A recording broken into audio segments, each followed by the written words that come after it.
अच्छा, पहले तो मैं राना अबरार यहाँ बैठे हुए हैं, मैं उनको बहुत मुबारकबाद दूंगा जी। कि उन्होंने एक बड़ा करप्शन स्कैंडल पकड़ा है। और ये मॉरल करप्शन भी है और फाइनेंशियल करप्शन भी है, दोनों मिला के हैं। क्योंकि इमरान खान जो है ये कहते होते थे कि मैं तो बिल्कुल क्लीन आदमी हूँ, और ये दूसरों को चोर डाकू कहते थे। जबकि सियासत में चोर डाकू से ज्यादा अमीर गरीब की बात होनी चाहिए कि गरीबों के लिए कौन पॉलिसी बनाएगा, अमीरों के लिए कौन बनाएगा।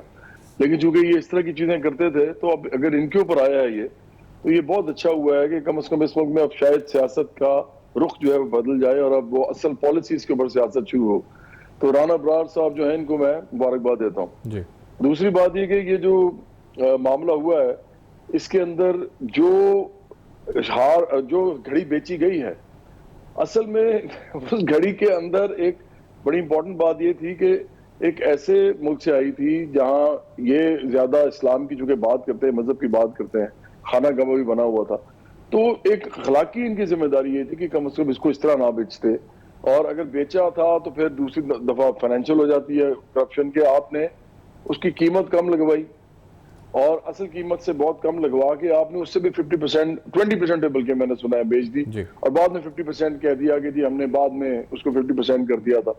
तो ये बहुत घपले किस्म की एक सिचुएशन थी।